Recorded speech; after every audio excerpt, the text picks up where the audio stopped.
this meeting to order.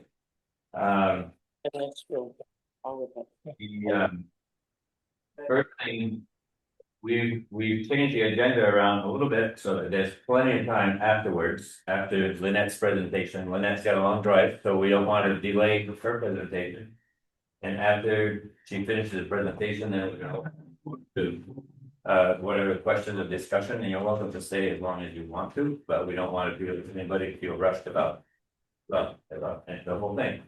So there'll be plenty, as I just said, plenty of time for questions for Lynnette after the presentation. And also questions about the Westfield Village wastewater study that we're working on. And just a reminder to everyone that this meeting is being recorded. And I think I saw everybody signing in, and so I can sign in by this way. So a reminder to sign in on the sheet. When asking questions, when we get to that point, I'll ask you to state your full name. Okay, so as far as the introduction for Lynnette, Lynnette Claudon, did I say that right? Works for the Vermont Department of Environment and Conservation in the Water Investment Division as the Senior Water Infrastructure Program Engineer. She provides technical assistance to Vermont communities to navigate through the process of permitting and funding within the governmental framework. Tonight, she will be presenting case studies in village wastewater. This presentation discusses several villages around Vermont and the action they took when undertaking a wastewater project in that community. So the next presentation is not specifically about the study that we're doing, but it'll be probably might shed some light on some questions, which again we will have plenty of time to discuss that after the presentation. So the floor is yours. Yep. Sorry, everyone, if not stand up for a few minutes.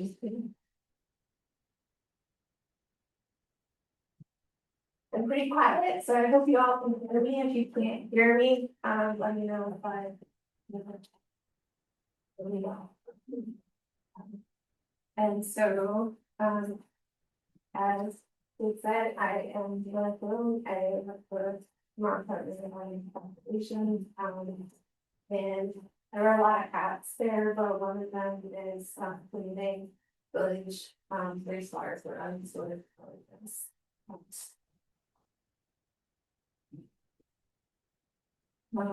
Should we the lights off? Yeah. Yes, oh, sorry. Thank you. What that?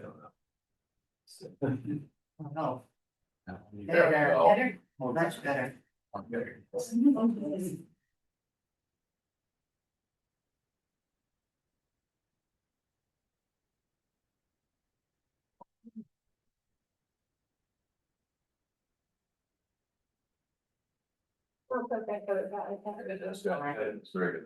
All right, so the first thing you know is that you aren't alone, and while this map is a little outdated now.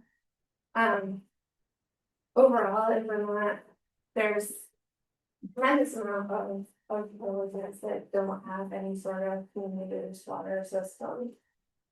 So in this map, the red and the blue dots represent counties that don't have community water. The blue dots do have community water systems. And there's a lot of reasons for that. The volumes are small, and the solutions can be hard because you're close to rivers and streams, lakes, sometimes wetlands. And so with many of the villages, they're really concerned about the potential for vitality in the village and for infill community development.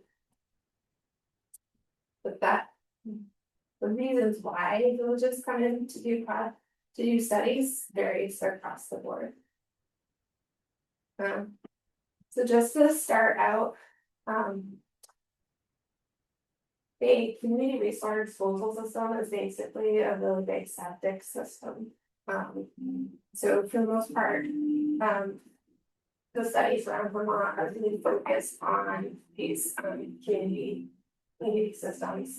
We still consider them to be centralized, even though we're collecting a bunch of wastewater and putting them into the same location, there's a very limited capacity in the soils in Vermont to be able to soak up that water. So the biggest challenge is finding a place where that water can go in quantity so that it's out of the way for your wells and stuff. So as we talk about this, we're going to be talking about solutions that involve larger wastewater collection systems that are permitted through the inbound discharge program. So those are basically above 26 homes, above 6,500 gallons per day. And in those situations, you have to have dual alternating fields. So from going from 26 houses to 27 houses almost doubles the amount of land that we need. But we're also going to talk about sharing and smaller scale systems, because you can still share under our rules if you have small clusters of 2 homes, 3 homes, up to 25 homes,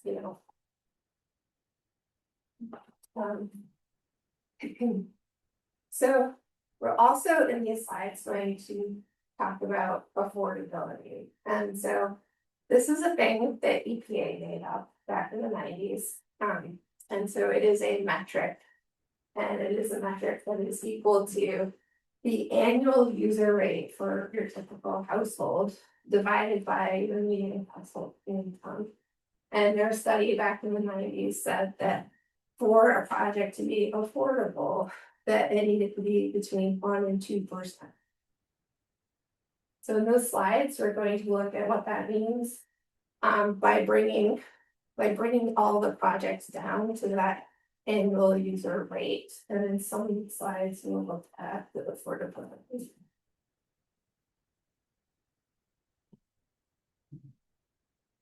So our first case study is in Warren, Vermont. It is sort of like the gold standard, first of its kind sort of project in Vermont in the newer times. So I think what I mean by that is in the 2000s there was the same concern that many villages have today. What can you do? How can we grow? How can you take care of all these failing septic systems? And so in the case of Warren, they got a lot of grants from EPA. They worked really hard with their consultants and the department and EPA. And so EPA has a whole very lengthy case study on this project that you can find online.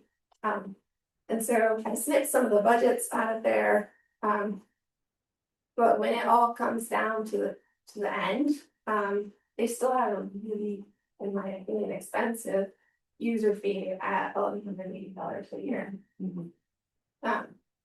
And so part of why this presentation focuses on bringing that down to that budgetary level is so that you can understand it from your own personal experience. Because I know, when you're talking about millions of dollars of this and millions of dollars of that, it's just so overwhelming.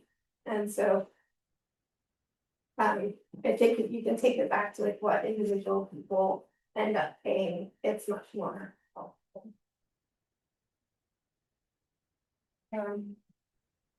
So you might ask, like, what do these systems look like? And I know probably in your head, you're thinking of like big wastewater treatment plants or like your tiny septic system.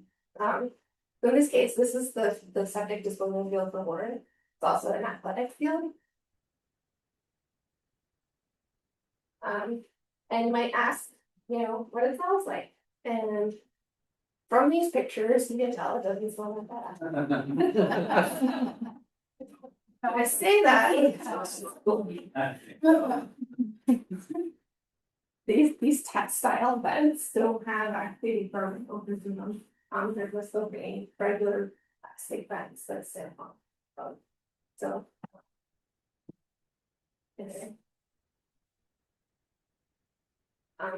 So the next case study is Brownsville, they're in West Windsor, and they're at the base of the Scotty Mountain. So in 2016, the Scotty Mountain was like bankrupt, and previously Irene had come through and knocked out a bunch of septic systems in that village, and so they had been in the middle of doing one of these studies when Irene happened, and then a lot of grant funding became available because they lost so many septic systems in the village. And so, they were somewhat fortunate, because the Escutney Mountain, as the mountain developed, had a first-year extension that went all the way down to Windsor. And so that's a long ways, it's like 5 miles, and it's mostly downhill. And so with the mountain going bankrupt, they're really worried about their tax base and who is gonna keep up that system. So they approached the folks handling the bankruptcy, and they said they wanted to buy it. And so they came to our program as a Clean Water State Revolving Fund, and they got a loan, basically to buy out this existing system and take it over and take the permits over. It was quite a lot, but owning that system, they now only had to build something under a mile of pipe to be able to connect their Brownsville village to this existing system. And so their user rates are $865 a year. So these are all 2020 pricing. The slide shows a little bit.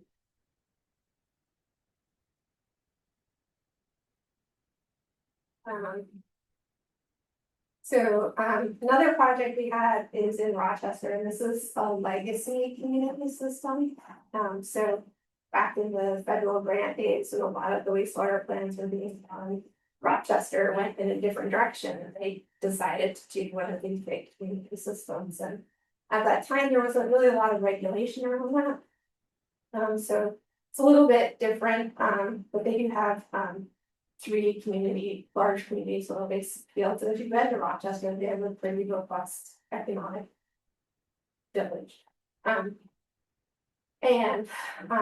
They came into us finally for their first loan in 2015 to refurbish one of those fields. And then at that time, and this is before the loan went into repayment, their user fees are only $340 a year.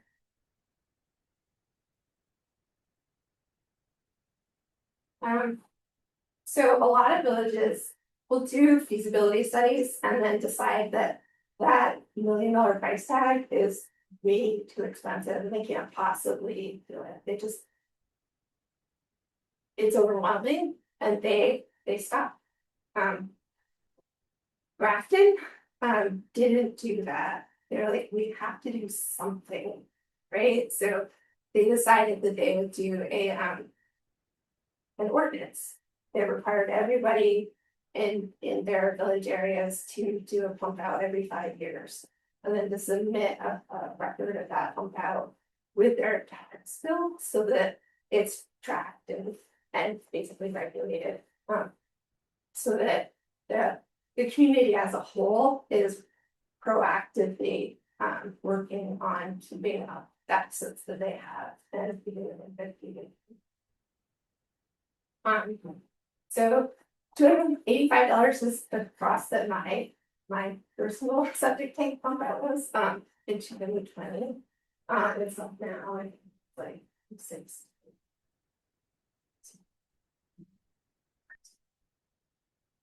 So then individual on-site systems are also alternatives that can be considered. So to sort of get a metric on what those cost, because the department doesn't track what people pay when they rebuild their system, they just give them a permit to do it. We do have an on-site loan program. So we at the time of the slideshow was prepared, took the loans from that on-site loan program, and we sort of broke them out to look at what the average cost was for those homeowners. So these are the annual costs of their loan as it's amortized over 16 years, which is the typical asset life for a septic system that's just owned by anybody. And then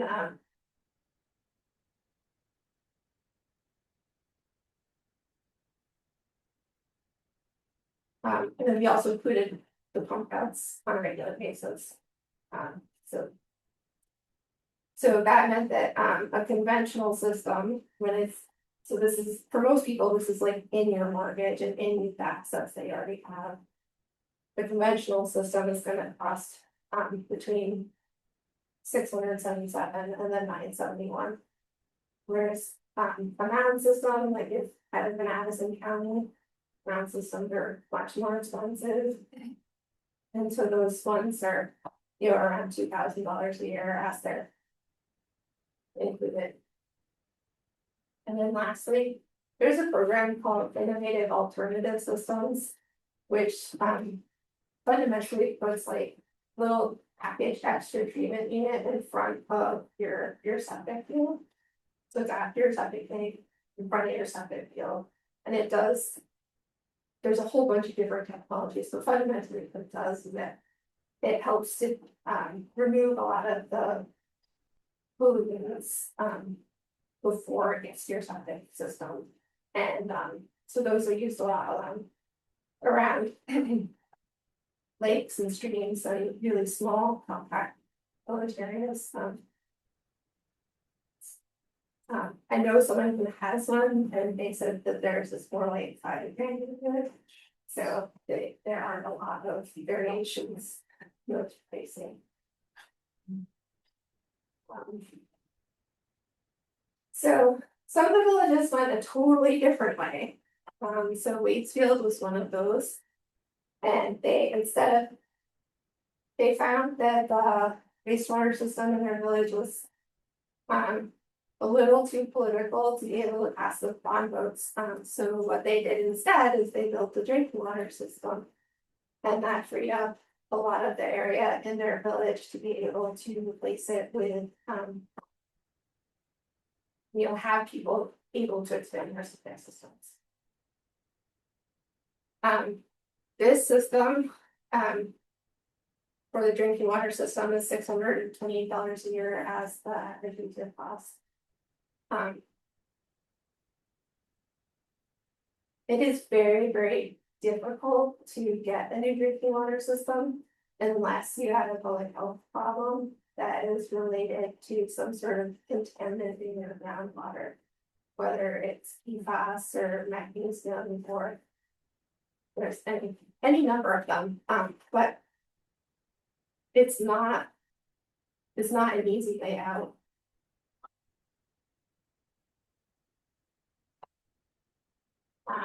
So before we get into the slide, I want to go back and talk a little bit about Grafton and Waitsfield, because they're both back in working with us, trying to figure out what they should do. And so is Arlington, for a matter of fact, and Arlington did their first study the year I was born.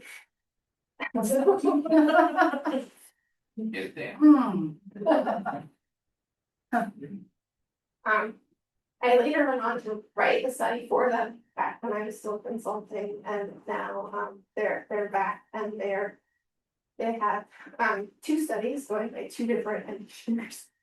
I couldn't find to okay. So anyway, they really want something and they're really worried about where their villages come from. So there can be a lot of benefits to community wastewater systems. So management of the systems and pumping is an option. So like that Grafton is like a very small example, but in the Waitsfield example, there were individual systems that were taken over by, the Warren system. In Warren, the Warren system took over some really small individual and small cluster systems. You can have improvements in water quality. Some of the villages have E. coli issues right through the village, and largely suspected from failed systems. So if you have less in public health risks, obviously if you have less E. coli, and depending on your village, and your zoning and all of that, it may allow for infill redevelopment. But it depends also on how you size your project. If you don't want that sort of thing, you don't have to size your project to allow that sort of thing.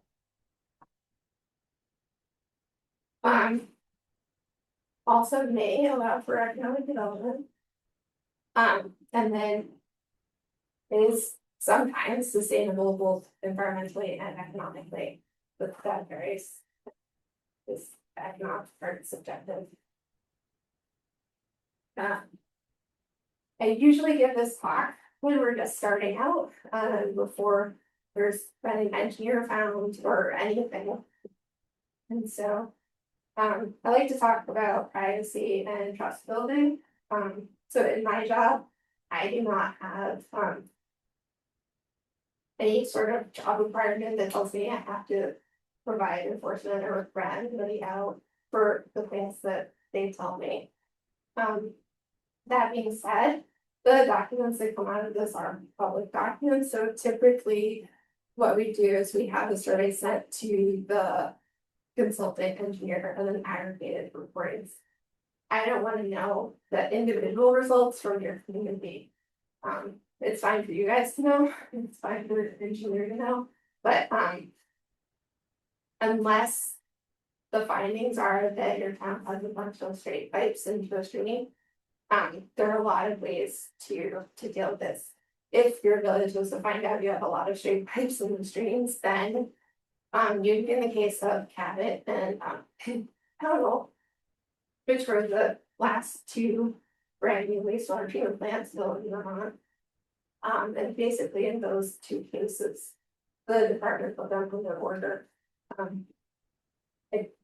to do that. And so, with their, back in that time, there was not good testing on what we call illicit discharges. So now there is an illicit discharge program that goes through all the towns and it looks for signs of those straight pipes and where people may have inadvertently piped something that they shouldn't have to a storm drain, or where there's a sewer pipe that's cracked next to a storm drain and it's all leaking somehow up into the storm drain. So those illicit discharge reports are publicly available. You can see the one that's been done from your town and see if anything like that might exist. But we've had a hard time, I think, collectively as a department, trying to get those sorts of issues fixed on sort of the macro level. So we do have a policy on working with communities with failed septic systems. So if you do find there's a widespread issue with failed septic systems, there is a policy where you can come in as long as you're working to fix it with the program and the select board is on board with doing that, then it holds off enforcement actions. And then if you do find that somebody has a failed system and you are wanting to move ahead with the project, there are instances where we've asked the community to make sure that there was measures taken to prevent public health. So in this case, it's like fencing, like snow fencing put around it to keep people and dogs and stuff out. And then to have lines added to kill any pathogens on a regular basis.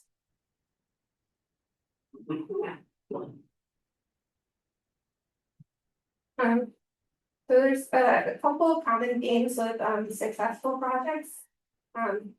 Recommend having a wastewater committee and have to have a strong wastewater committee. We have a little workbook on how to build one and the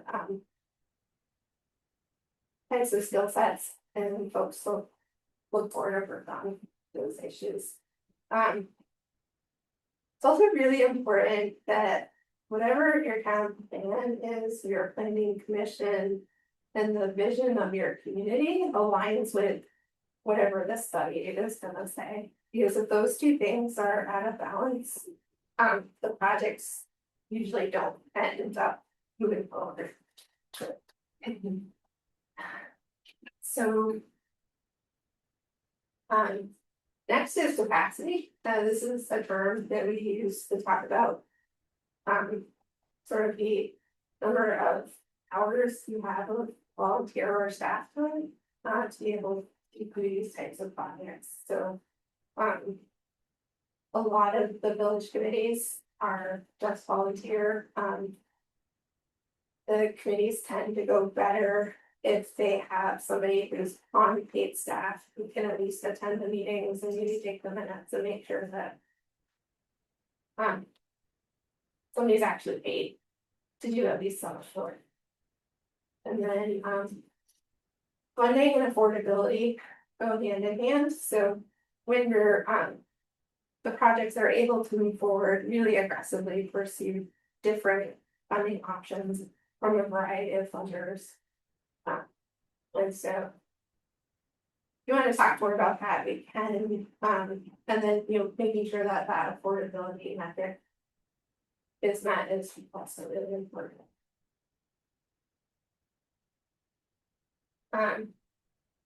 The slide is on best for I'm a little bit like verbally dyslexic, so if I mess up and confuse Waitsfield, your town, or this town while I'm talking, please forgive me.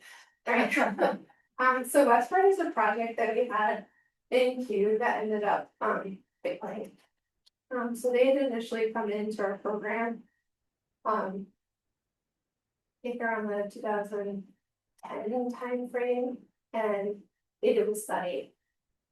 And it got shelved. But then the land that the study was interested in the disposal field, for sale, and they said, hey. We can buy this land, it was a farm, and we can have a town forest, and we can have our community storage system, and so they found a way to fund them, and then they're like, well, when we're done paying this off, then we'll pick this up again. So they came in for a planning study, like right towards the end of planning it off, paying it off. And they're like, we'll pick this up again. And so they refreshed everything. They've done a lot of work on the planning end to make sure that their town was on board with it. They've done a lot with the planning commission and then the project ended up having a lot of public controversy, and even though it was fully funded, the select board decided to just cancel the project. So there's success stories and almost got their stories.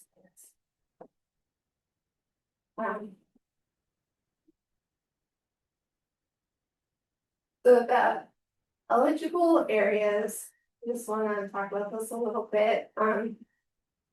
There's a lot of concern and policy around sprawl in Vermont, and there's a lot of state level policy planning around making sure that our existing village settlements have priority for funding for all sorts of things. Through the Agency of Commerce and Community Development, but also through the Department of Environmental Conservation.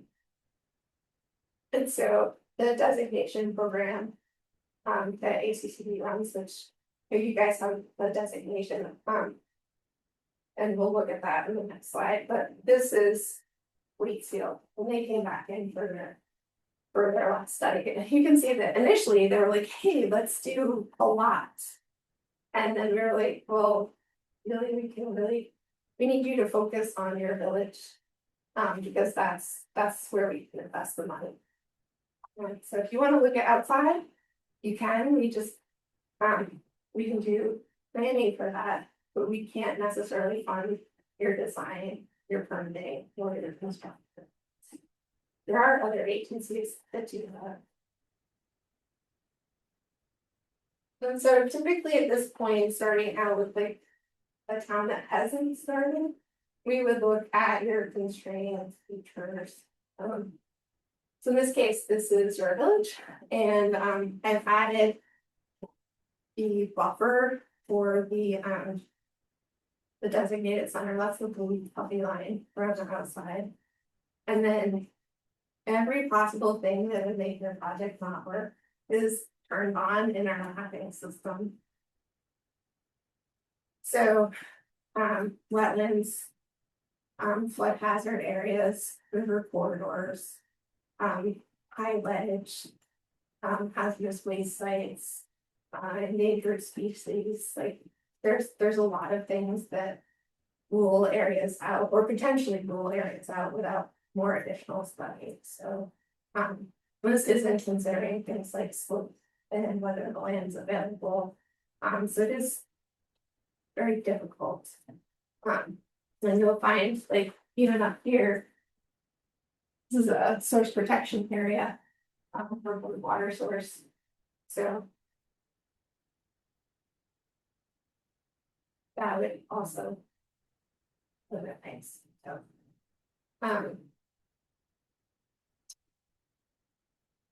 if when we take questions, you're gonna do general questions first and then specific stuff after general questions. I appreciate that. Just Mike, do you want to come? You let on? Yeah.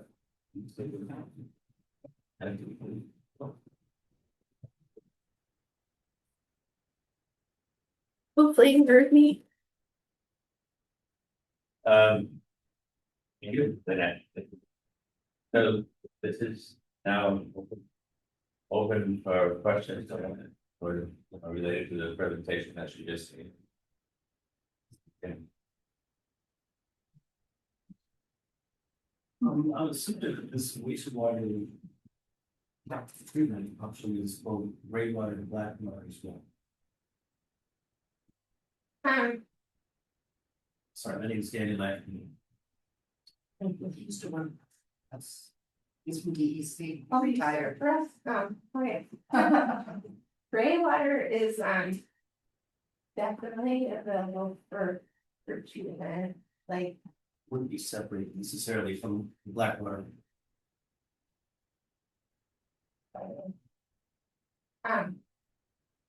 Let me maybe be more general about it. So when you design a system, it's intended to treat all water coming from the home. yes. Okay. That would be gray water as well as black water. So it was just solid waste, my black water meaning solid waste and really hard. Well, no, I'll stop, wait, it's not, I'll stop, we're gonna do that, yes, storage, right? Versus is That's what I mean. just so that we understand the difference. And then it goes for the septic tank, that's whether gray water is black water. I don't wanna burst anyone's bubble, but there's like no separate regulations or the water. So outdoor showers.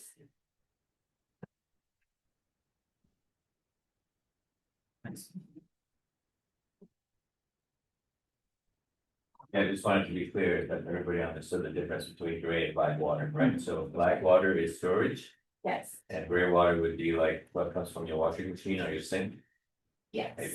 However, in general. from a regulatory standpoint, where this. Claudon, done, if you guys have questions too, would you mind stating your name? Oh, yes. For that, For the it's hard to report. tell in the recording, we do the minutes. Thank you. I have a question on, you mentioned legacy, can you explain what that means? So legacy is something like before regulation. Okay. That makes sense.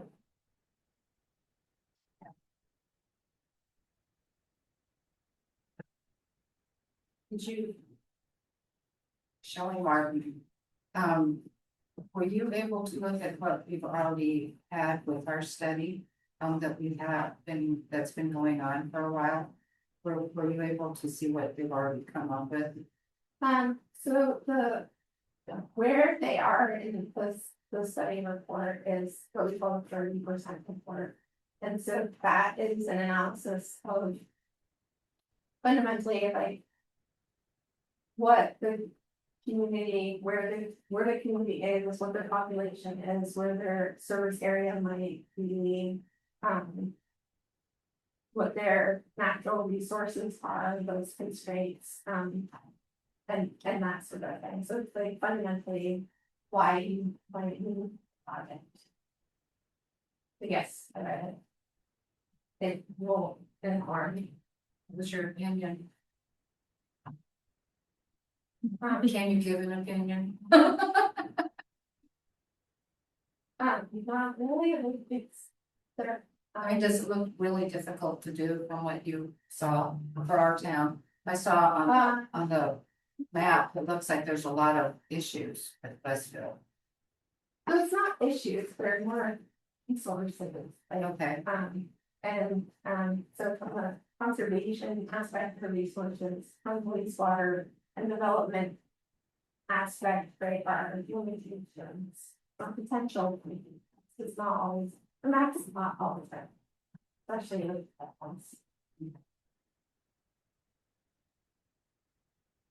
see if you can get extra challenges. You don't have any more challenges than any other.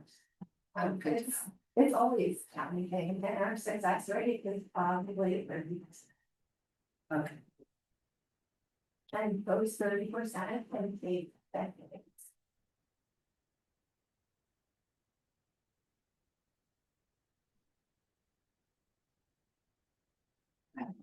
Thanks for the presentation, Jennifer. So when will we see the report of the study that was done, the analysis, when might we see that report? Don't have any specific dates. 30%. My understanding is that it's goes to the state first for their approval. Then if there's any edits to be made, and that's the process we're in right now. So it hasn't come back to the town yet for us to be able to put out to the public. So as soon as it is available to the public, it will be put on the website.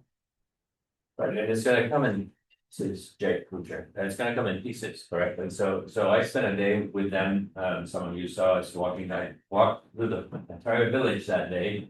First time in my life, and we successfully,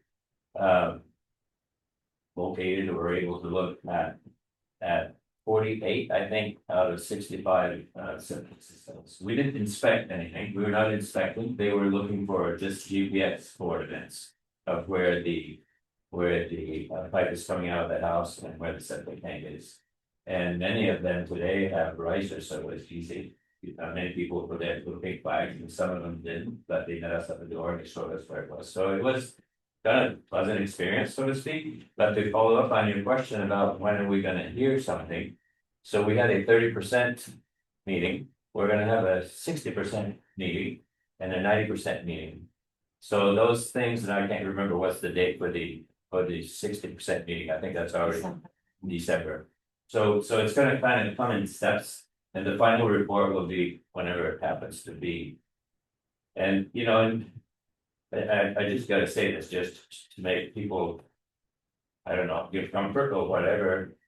We are in no way pushing for a wastewater system. We are doing a feasibility study. Period. The feasibility study will not cost us 1 cent. We were able to acquire $125,000 loan to do this study, which is totally forgivable, completely, so it will not cost us 1 cent. When the whole process is done, we should have a couple of options presented to us. We can either vote to just walk away with no penalty, or we might want to have some conversations about maybe one or whatever. So that's kind of where we are. What we're doing right now, that's really not going to cost you anything. Joyce Crawford, my question to you is this gonna go up in front of the voters for a vote? Of course. If anything gets proposed, Before anything gets paid out of town funds? right, 100%.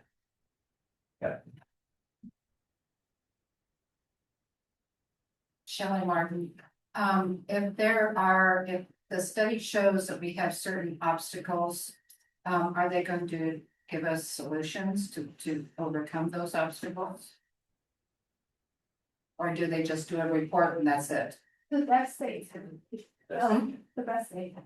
I think the plan is to give us 2 or 3. I'm sorry. Options That to- should be a triple, like, No, two that's fair. or 3 potential options. Okay, A recent study came back with season. 2 recent studies came back with, no potential and found. And their study recommendations are to continue the study. Which is fair. And, you know, if parcels become available that were recommended for study, that they weren't allowed to study, that was also a. George property, yeah, have you found a parcel that you want to put this, or was it gonna go into the Troy sewer, or what, I mean, we don't know. As voters and town people, we don't really know anything that you guys have done, heard anything. Yeah, so that's what the feasibility study is about. Right, but do you have any idea where you're thinking? Nothing, no. We have plenty of ideas knowing where it's not there. Maybe we know, there's a lot of wetland around, conserved land around, and having to be the owner. 2/3 around the village of conserved land, which will never be available for that. Not only because it's conserved, but because of the high water table. Well, so right now we're doing a feasibility study, period. We're not even, the engineers that are doing this study are hopefully gonna give us a couple of options that might work. Some of it could be clusters, like you showed, some small clusters of a few houses. I mean, one of them could even potentially, and I'm even getting way ahead of myself, but potentially coming to Troy. Troy would love to have our, they have more capacity than Westfield would ever generate. That could be an option. It's gonna be the voters to decide. We're not pushing for anything. We're just doing a feasibility study. Information is knowledge, so if we know that there's something, and if the voters say, hey, we're fine where we have no fun, that'll be the end of the story. So, okay, another question, so if this goes through, is it just the village that you're planning on having this for, or are you gonna go way out? And is every taxpayer gonna have to pay the cost? So that's something that yet to be determined. We don't have no answers. At all.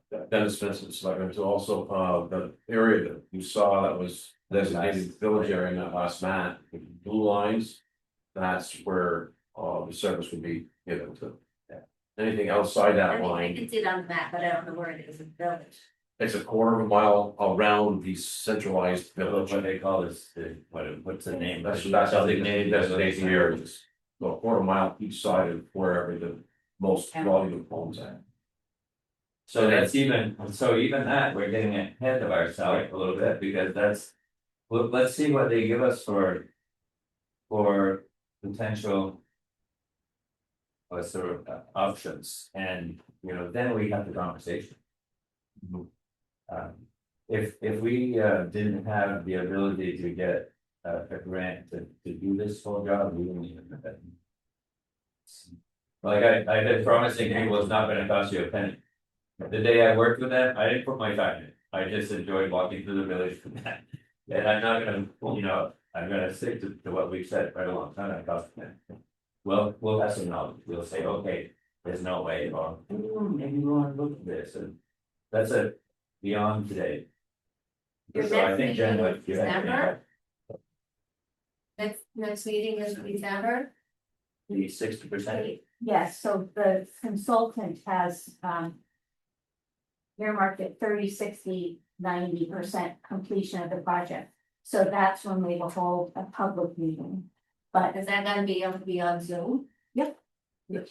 and the recordings are, the minutes are on our website. There's a wastewater page on our website that has all the minutes that we can find on there, and also all of the recordings are now on, our YouTube. We have a YouTube page, as we, are required to post either audio or video, depending on whatever the meeting is. How So to find that. if you're gonna do it Zoom, you're gonna send a link that we can get onto Zoom? It's on every agenda, so. Well, I'm The not agendas here are- to see the agenda, yeah. But so every agenda always has at the top part the Zoom link.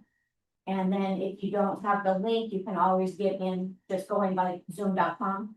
And then you can enter with the meeting ID and the password. Okay, and this is gonna be on the website. It's up, yes, we have a minutes page on the website. And every agenda is posted there, in addition to being posted at the town clerk's office, the recycling center on the Yeah, outside if we're bulletin not board. here, that doesn't do it. Right, exactly, so if you're gone, yes. Yeah, December, what was your date? You don't have a date Okay. yet, but it will be sometime in December.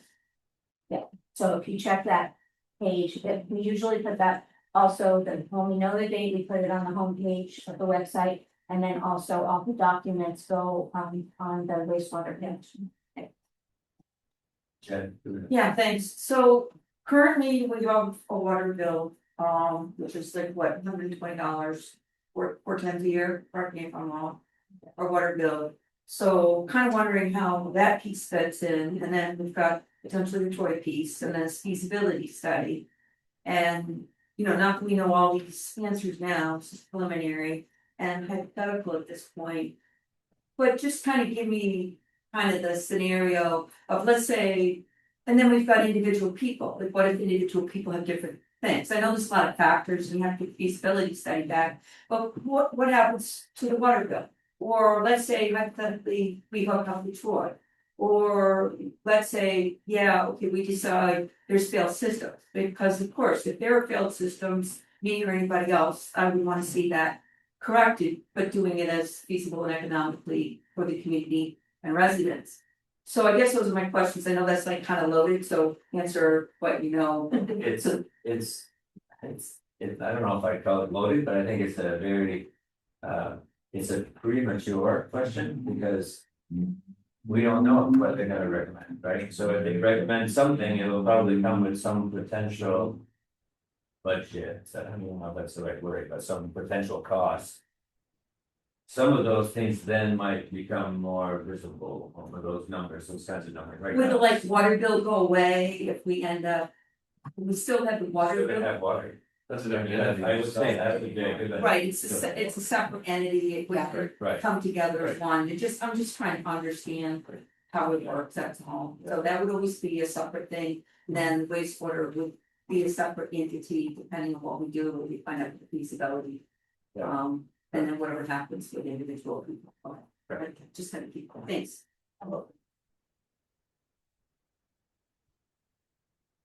Shelley Martin. I just as a thought just now, in the final December meeting, when we know where we're standing, That won't be the fighting. that's just the final of the report. 60%. Well, that's the 60%. That's one meeting in the process of seven. Okay, sorry. In the absolute final meeting, when we decide after everything's done. When do we apply for any funding grant money if the town votes to have it done? I mean, is there a delay or? Absolutely, I don't have that answer. Oh, you have an answer. Lynnette, you know? On that. Yeah, It's kind of a complex question right now,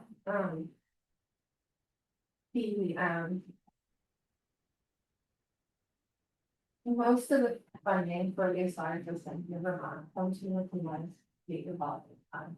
And so, our intended use plan, which is the document that is it tells us how we plan to use the funds that we have available for that year.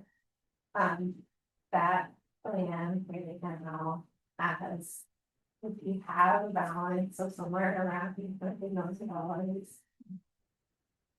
But we have people into already for about $300 million.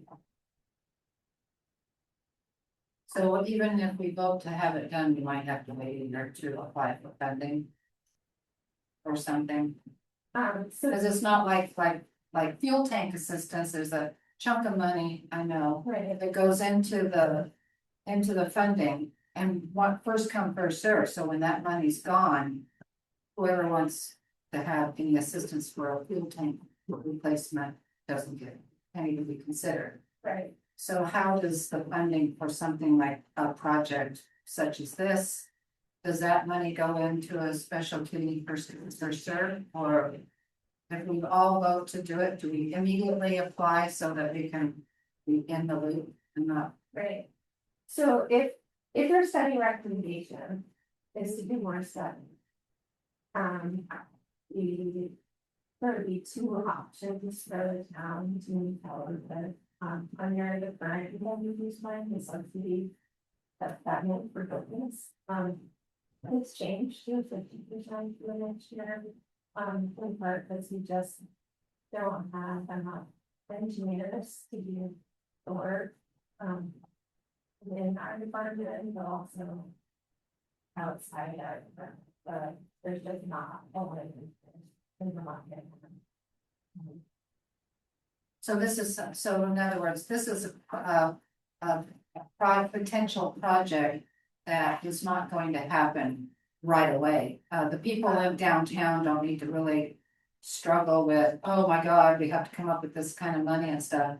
It's gonna take a while. Right, the absolute fastest one was Brownsville, and that was probably 5 to 7 minutes, because they started before I mean, and then after I mean, they had a lot of motivations.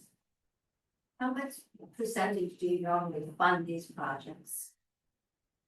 That really depends a lot, so for the past, I'm not even sure how many years. Probably 7, we've done that 100% principal forgiveness for village wastewater projects for planning and for this. And so a lot of the villages can get, up to that, those small incremental steps without having to incur any actual debt. But fundamentally, our the owner state revolving fund is a loan program.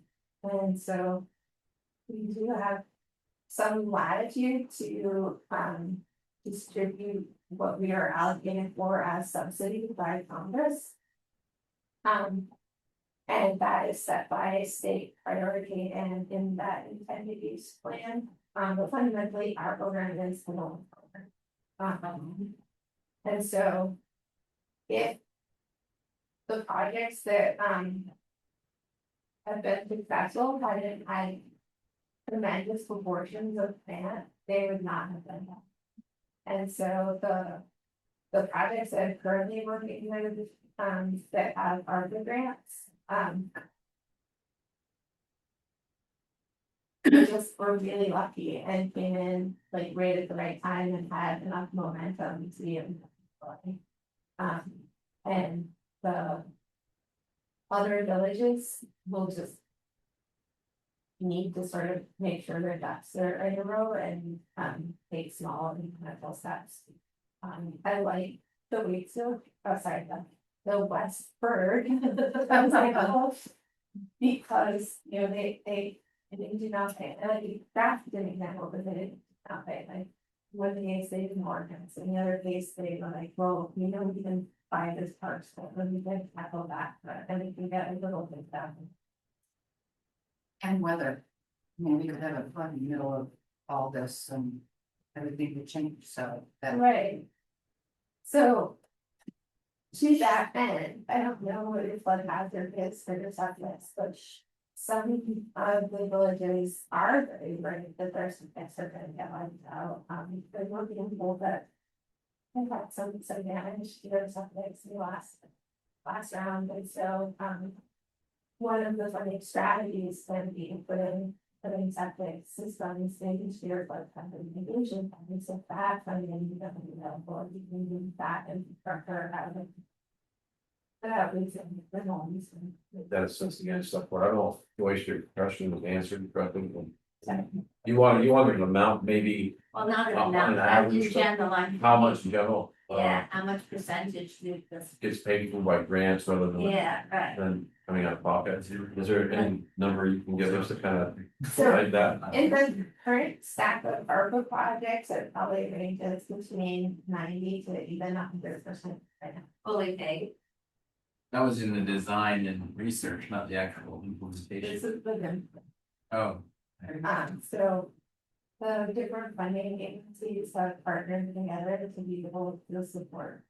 The excellent value project has to be individually, that statewide support from the designated areas is very strong. So what's the cost to the taxpayers then? If that, say we got fully funded, Right. what would be the cost to the taxpayers?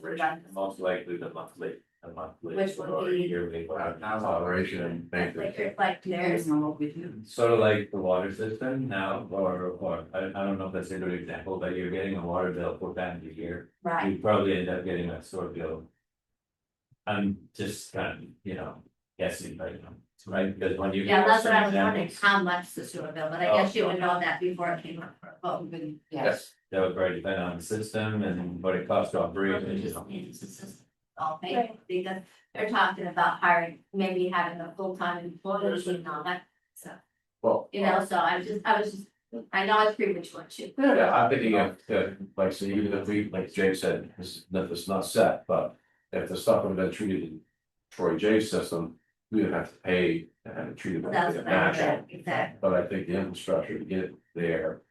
To where we can pump to theirs, I'm just saying, this as an example. Would be paid for 90 to 100% by. If there's more grant money available, and I've been, very, happy to work with communities to make sure that they know what grants to apply for and budget. If, so Lynnette, if- they are if we get that far, our go-to if we person get to that help, far. to assist us to find grants. Jen Grace, yeah, thanks for explaining that, so. Sort of, just thinking, like you take Walcott, you get towns that say they have more significant issues than we do, they are flooded. So those towns are gonna be the ones that, let's say. In order of importance, from most important to least important, are gonna be going forward and probably getting that funding, or do they look at it like that in terms of? Like, okay, we need to do Walcott because the sewer system got wiped out. Well, we've got Westfield down here, there's some concerns, but it's not like other communities. Do they look at that in terms of priority of what is more urgent compared to like what Westfield might be? So relative to the loan fund. Yes. But. Most towns not great. And then you're working with other grant programs to look through those. So then it's individualized. And it depends on the grant program and, there's. The grant world, is a little peculiar in my opinion, because there's often super specialized grants. So. Like, something will happen and Congress will decide to release a lot of money towards something, but it's often very. And so there's a question of readiness and figuring out like. Is my town really ready to do something? If when money doesn't up.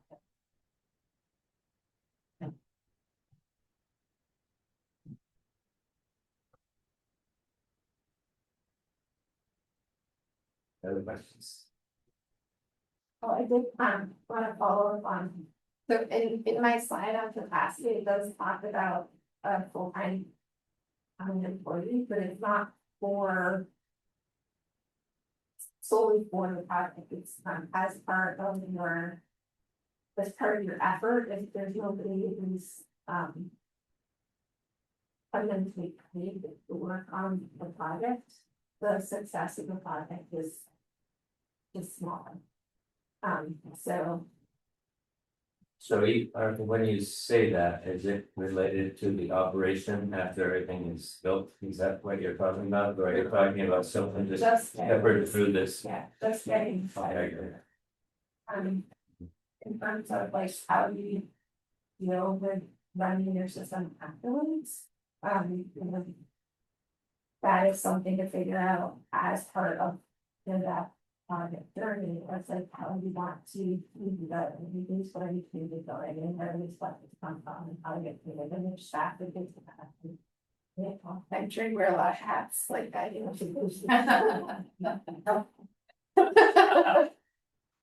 Grandma had to do that job. As it, no, as it the town treasurer can do that. No, I don't know. Who knows, I mean, it's all stuff that, if and when we get to that point, we'll have that conversation. And I'm sure this is a long ways away. Yes. Yeah. Very, very long ways away. It's come to life. I mean, why did you guys even start doing this, may I ask? That was answered. Yeah, we answered that at the last meeting, but I can kind of touch on it a little bit. It was- Just off, general, Yeah, high so- level and depth. Yeah, so legislature passed some law that allowed for more development within lots, if somebody help me if I'm not saying this right, but.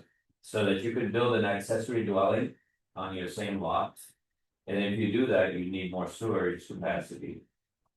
So with those conversations and then finding out that there was money available to do a feasibility study about a wastewater system.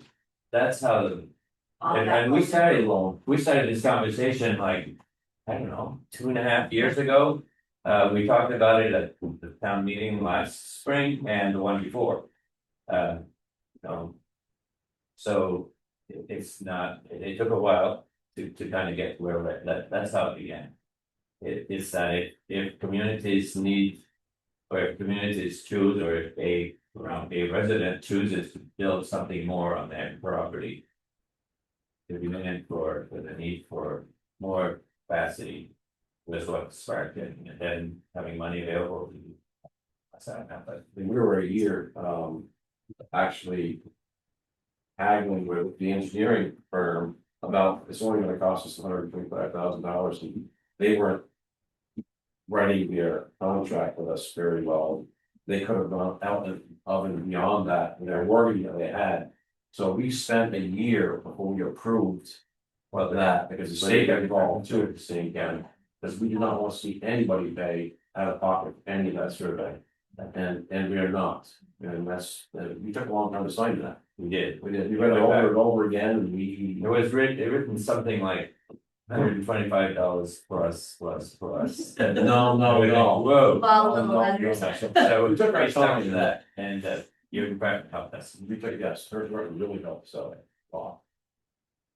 We're taxpayers too. Yeah, we don't want to really want. The select board doesn't want any expenses than anybody else does. Enough enough. Yes, it is, Well, enough is too much, but. there's been a lot lately for everyone, that's for sure.